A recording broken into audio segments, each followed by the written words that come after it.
Halo Bapak Ibu semua, apa kabar? Semoga dalam keadaan baik-baik saja. Berjumpa kembali bersama saya kali ini dalam Manajemen Logistik seri ke-6 dengan judul Trade-off Logistics Elements. Pada video-video sebelumnya, seri sebelumnya kita sudah membahas apa saja logistic elements itu, ya. Nah, sekarang kita akan mendiskusikan strategi logistik dengan kerangka pikir trade-off dari logistic elements yang sudah disebutkan sebelumnya.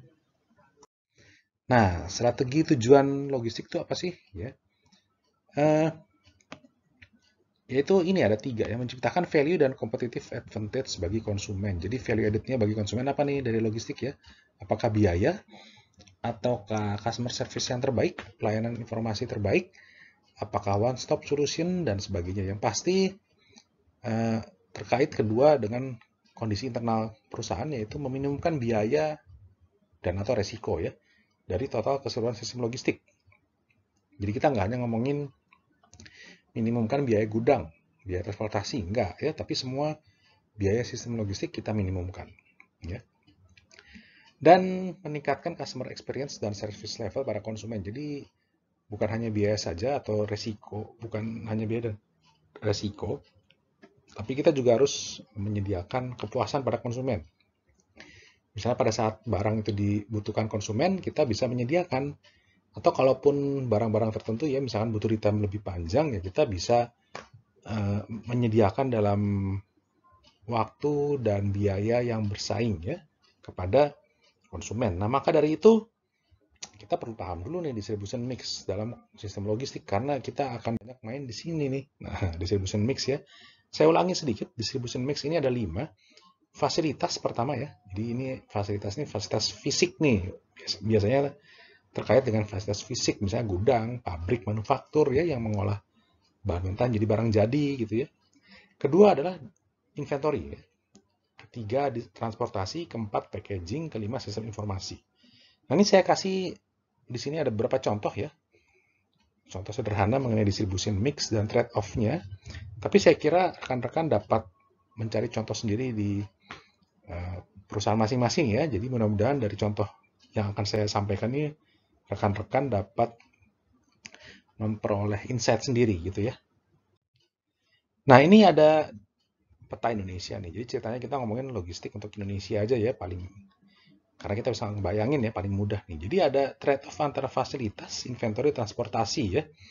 Karena tiga ini yang biayanya paling tinggi nih dalam logistik ya.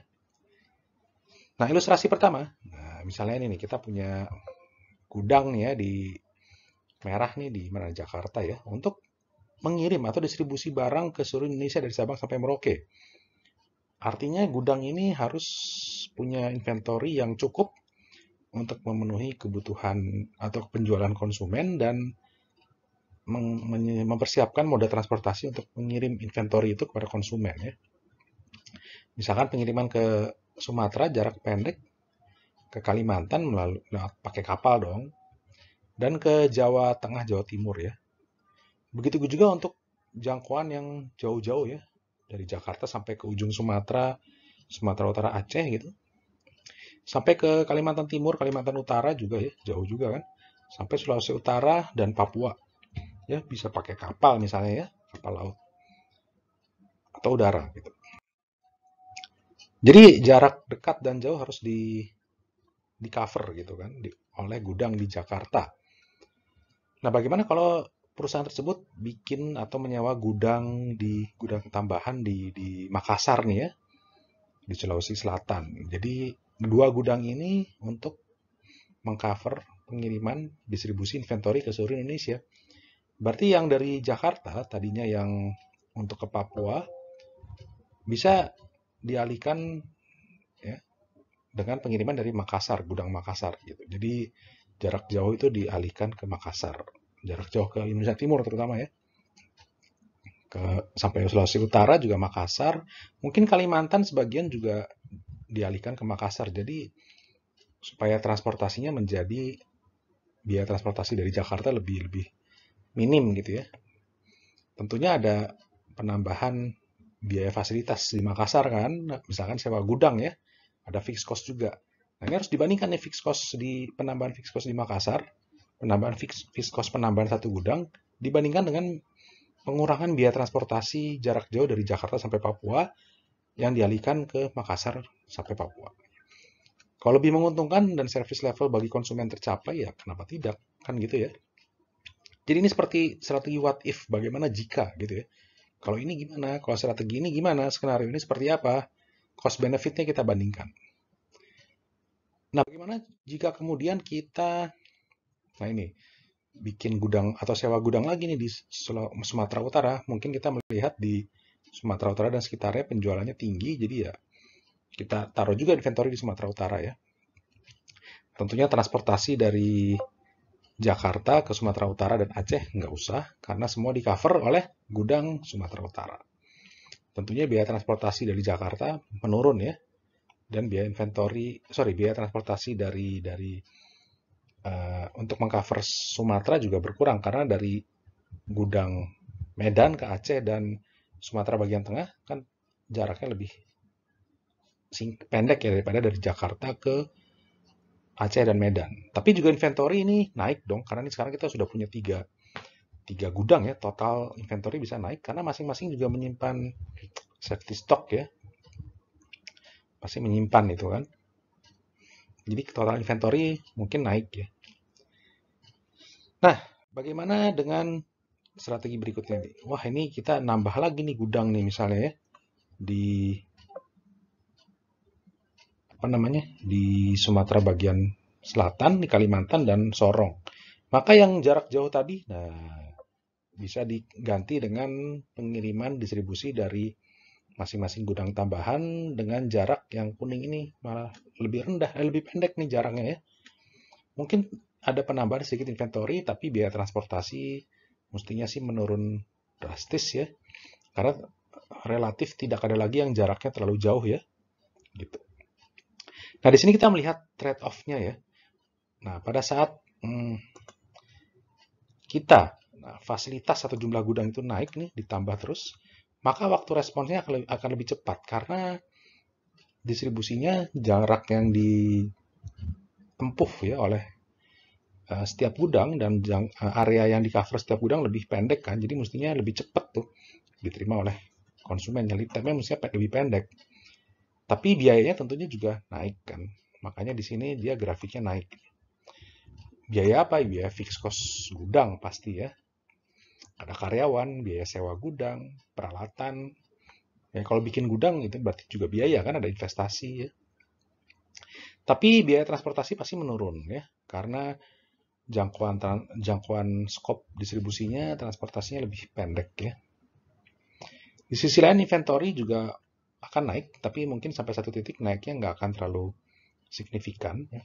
Tapi dari ketiga ini, fasilitas inventory transportasi, ada biaya total nih yang paling optimum nih di mana. Nah, ya biaya ini biaya monetary ya, harus dibandingkan juga dengan risiko ya, jangan sampai mengorbankan customer service di konsumen-konsumen yang kita layani. Tapi maksudnya kita paham nih, ada trade-off antar distribution mix gitu. Nah, berikutnya ini contoh trade-off distribution mix untuk packaging dan transportasi ya. Ini contoh sederhana untuk memberi insight pada rekan-rekan semua. Misalnya sebuah laptop dengan hard disk player, zaman dulu kan pakai hard disk, jadi tebel tuh ya laptopnya. Jadi kalau mau muter CD, ada langsung di laptopnya. Tapi laptop kemudian berevolusi lebih tipis. Nggak ada hard disk player, jadi kalau mau setel CD, muter CD, ada alat lain yang harus dicolokin ke laptop tersebut. Ya. Tapi ada pengaruhnya nih, ketika lebih tipis maka packagingnya pun menjadi lebih tipis. Ya. Nah, bayangkan kalau packaging atau kardus ini lebih tipis, lebih kecil atau lebih ramping, terus kemudian pengiriman dari pabrik laptop ke kota lain, negara lain, atau pusat perbelanjaan, kan jumlahnya besar kan. Nah, yang lebih tipis ini diakumulasi, lebih tipis, diakumulasi gede juga nih pengaruhnya. Kita lihat nih, misalkan lebih tipisnya asumsikan 25% lebih kecil ya, misalkan 8 cm lebih tipis lah kardusnya. Ketika masuk ke dalam kontainer untuk pengiriman jarak jauh melalui kapal laut, kontainer yang 20 feet ya, 239 cm tinggi bagian dalamnya nih, maka ketika kontainer ini untuk mengirim laptop lebih tipis yang tanpa hard disk player dan packaging primary packagingnya lebih tipis juga, secondary packaging lebih tipis, maka dengan kontainer yang sama dimensinya dia bisa mengirim 29 unit lebih banyak. Ya, dapat dari mana nih 29 unit ya? 239 tinggi dibagi dengan 8 cm lebih kecil kan, lebih thin ya, lebih tipis. Ini 8 cm asumsi. Sehingga 239 bagi 8, 29 unit lebih banyak kita bisa kirim. Yang artinya apa? Biaya kontainernya kan sama nih, fixed cost. Tapi kita bisa mengirim 29 unit lebih banyak. Yang artinya fixed cost ini dibebankan ke jumlah unit lebih banyak. Artinya setiap unit menanggung fixed cost yang lebih murah. Artinya cost-nya lebih murah dong.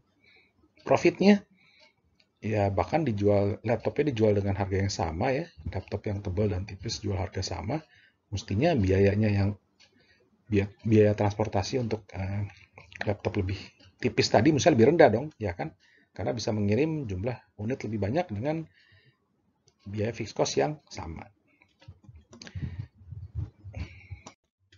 Ya, sekian Bapak Ibu diskusi mengenai trade-off distribution mix. Berjumpa lagi di Manajemen Logistik seri 7 yang membahas strategi efisiensi logistik Indonesia. Silakan follow IG saya di ricky.vmartono dan informasi lebih lengkap mengenai logistik bisa dibaca di buku Manajemen Logistik karangan saya sendiri. Silakan subscribe. Terima kasih.